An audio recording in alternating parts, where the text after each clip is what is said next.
Even if Undertale is a beloved game, which is an understatement, it took me quite some time to actually play it. Every once in a while I saw it on sale, and even if it looked interesting to me, I just kept putting it off because of my massive backlog. I don't even remember what made me finally buy it, but when I did, it was a few months or maybe even more than that before I decided to finally install and play this game. Better late than never comes to mind when you think about it, but I'm really glad that I decided to play it. It took me less than 10 hours to beat it, but within the first 2 hours I realized that I loved Undertale. On a surface level, Undertale has a pretty simple story. You play as a young child that falls into a cave, and before you know it, you realize that you're in another world that's full of monsters. In attempting to leave and get back to your own world, you meet a wide variety of monsters/characters that either attempt to help you leave or they try to make your journey difficult. Some of the monsters are clearly just messing with you, but others are definitely out to kill you. One thing I noted was that the characters in this game were funnier than I expected. One in particular was a burger joint cashier encountered later in the game. One line that really stood out to me and genuinely made me laugh was when he said something along the lines of, "I'm only 19, and yet I feel as if I've wasted my life." That's just one example of the kinds of characters that you'll encounter, and even though they all have their own personalities, they all contribute to this game's silly and unserious feeling. Don't get me wrong, there are emotional moments that play out depending on the choices that you've made, but they're not as numerous as the more humorous interactions encountered in the overall game. For what can be considered a fairly short game, I quickly realized that it's both great and deep. To clarify, I mean deep in that this game offered multiple layers of entertainment when it came to gameplay. I'm sure there are people out there that consider the main storyline to be deep, but the story didn't really stand out to me. I'm not saying it's awful, but it felt fairly standard to me, and that's not bad at all. To me, this game was all about the gameplay and the music, because those two things are really what impressed me and quickly turned me into a fan. Undertale is a special game because outside of its RPG elements, there are a ton of different forms of gameplay that come together. You'd think a game with a lot of different gameplay elements would suck, usually because one aspect of it will eventually end up suffering and stand out as being worse than the others, but this game didn't have that problem at all. In particular, what I really enjoyed were the minigames/puzzles. I didn't expect this at all, but it was definitely a pleasant surprise. When it comes to Undertale's minigames, they can largely be summed up as being NES-influenced sections of a battle that greatly affect the outcome. These minigames are largely simple when they're first introduced, but they get more and more different/intricate as the game goes on. I really like that because even if the purpose of these minigames was to avoid or inflict damage, it's good to be kept on your toes, and at no point did I get bored of this. This is also showcased with how even if you're dealing with something that was previously encountered, it just about always had a twist that makes it into something totally different. I like that because other games would have just had you repeating the same limited number of minigames, even if that's incredibly repetitive. Another large part of Undertale was that it makes great use of puzzles.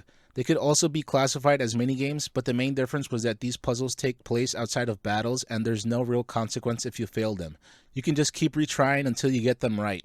A lot of the puzzles in this game could be standalone games. In particular, there's a puzzle where you have to step on things in a very particular order. I'm sure that sounds incredibly easy or boring, but the thing was that the puzzle resets if you step on one of the floor pieces more than once. You have to step on all of them in a specific order so that you can exit the puzzle/enclosed area without messing anything up. I'm sure there are games based around this idea and they influenced this game's creator, but the main difference was that they feature levels that are laid out differently to offer something new. In Undertale, I don't think any of the puzzles were used more than once. While most of the puzzles can be completed within a short amount of time, there are some that will be more challenging than the ones previously encountered.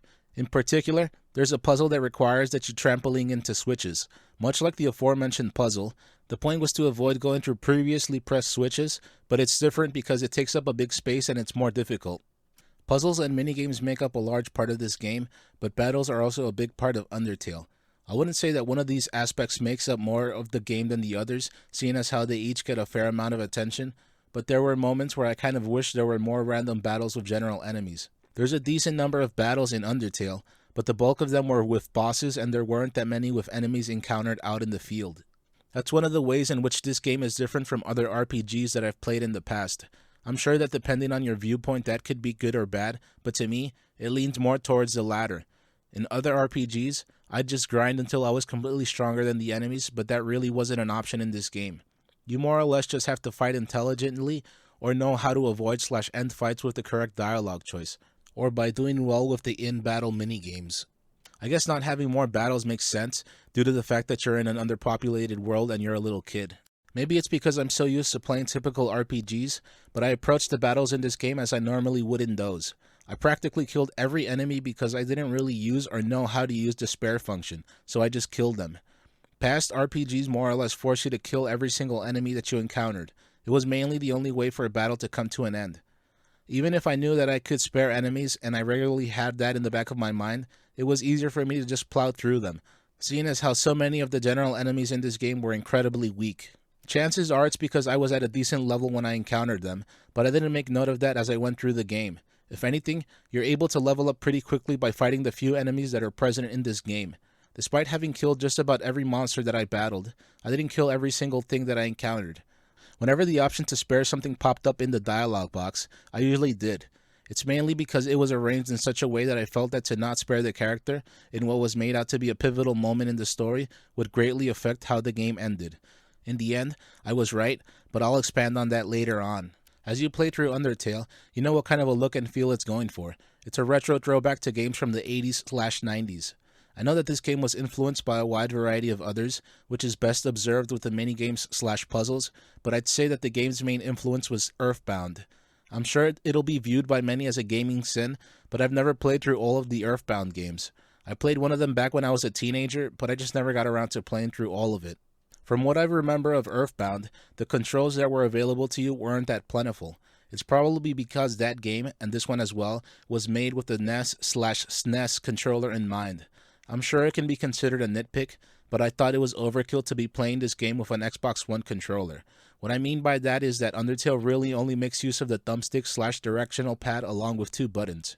You could most likely play this game with just a NES controller, and I'm sure that this game's designer had that in mind. Like I said, this was mainly a small observation as I played through the game. I got through the game without a problem, but I kind of feel as if it would have been more appropriate to play this game with a USB-compatible NES/NES controller to better fit the overall feel and retro appearance of this game. Like I previously said, this game didn't have as many general battles as I would have liked. It makes up for that by having a decent number of boss fights that are very different from one another, and I like that, but keeping the random battles out in the overworld down to a minimum felt a bit strange to me. Though I'm sure there were many more, a few boss battles stood out to me, each for different reasons. I was dealing with a spider boss, which happened to be pretty tough, but I had no healing items at all.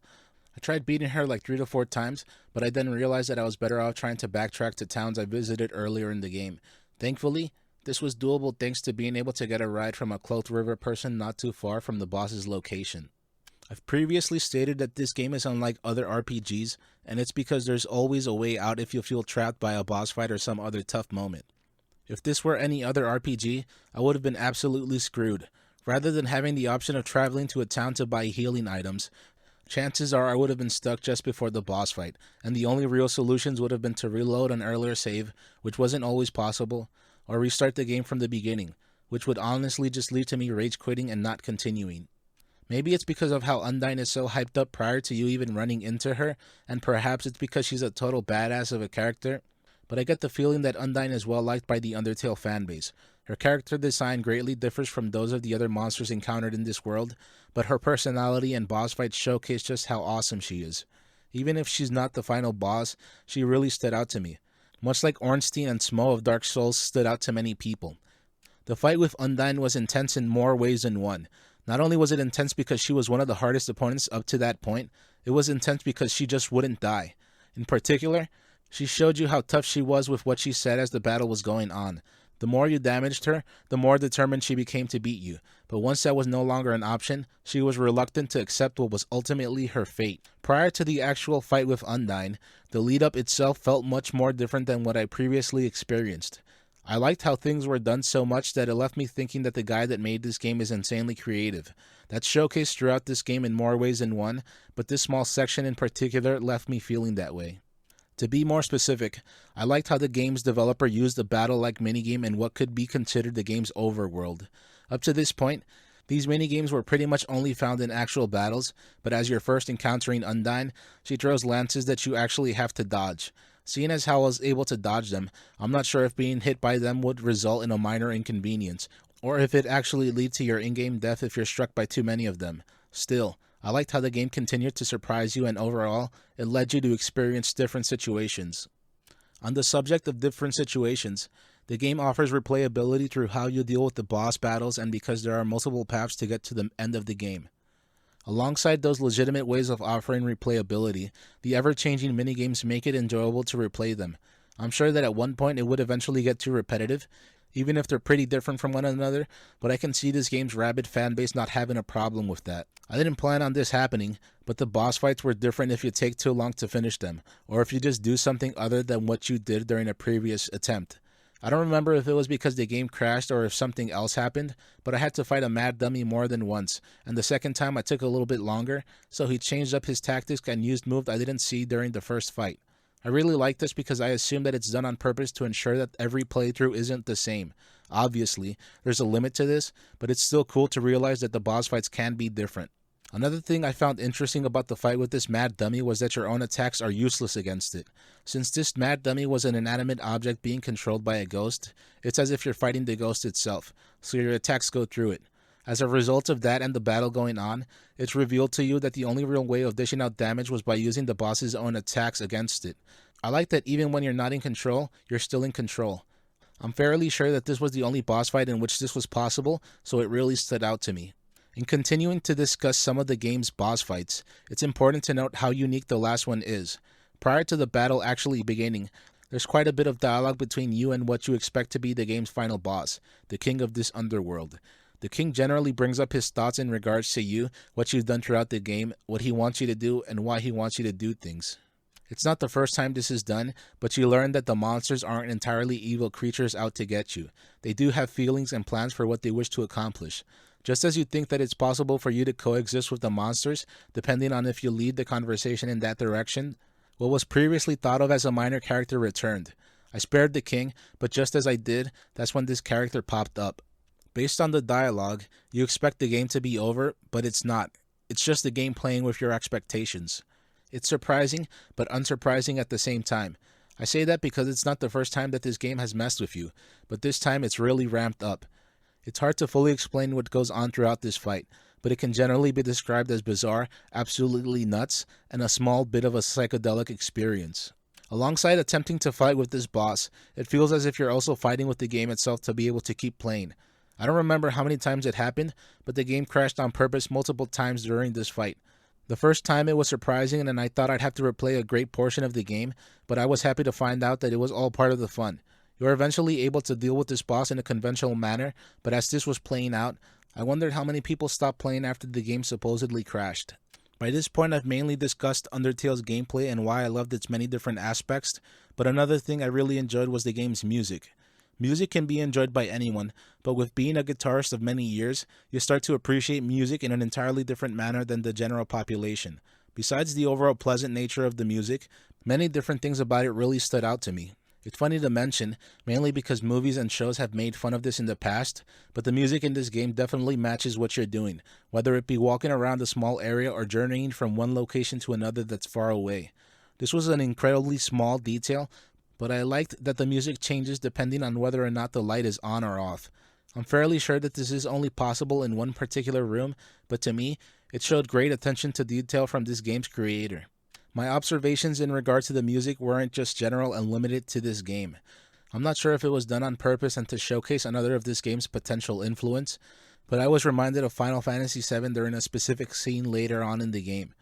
If it was done on purpose, it's appropriate because it seems as if what's going on in this scene is a parody of what you'd expect to find in a Final Fantasy game. More specifically, at times the music sounds very similar to the one that plays after Aris is killed and she's laid to rest. Everything that I've brought up was a sign that I appreciated this game's music. I knew that I really loved it because prior to even beating the game, I was already looking to see if I could buy the OST on vinyl. I was both surprised and unsurprised to see that just about every website that had this OST listed was completely sold out. I could settle and buy the OST on CD, but vinyl feels much more special to me. As if the vinyl OSTs being sold out wasn't bad enough, it bummed me out that even if I was able to find it available on websites such as eBay, the price was around $200, and that's way more than I'm willing to pay. Chances are it'll be more affordable at a later time, but for now, it looks like I'll have to settle for the CD. Having discussed so much of what I've liked about this game, by this point you'd think I'd have something straight up negative to say about it, but besides some minor nitpicks, I really don't. Chances are I'd find something that can be considered negative if I were to replay this game more than once, but I don't see myself replaying this game so soon after I beat it, even if I absolutely loved it. Overall, the game does a lot with its gameplay and the music. I'm sure there are many players out there that enjoyed it for its story, but it didn't stand out to me. Despite that, I was bothered because I didn't get what could be considered the best ending. It's most likely because I was willing to kill just about every enemy I encountered. As a result of that, one of the game's main side characters really left me feeling bad with what he said to me. It was striking because throughout the game, this character was fairly upbeat and silly. Due to my actions, I greatly affected this character, and when he was speaking to me at the end of the game, his demeanor completely changed. He more or less stated that I was a horrible person, and even if I think it's silly to feel sad over a game, I still ended up feeling that way. I definitely recommend this game. Even when I hadn't beaten it yet, I was already starting to look for other games similar to it. If you're a fan of RPGs with comedic elements, short retro-styled games with replay value, and Earthbound, this game is for you. If you enjoyed this content, please feel free to like, comment, subscribe, and share. Thank you very much for watching.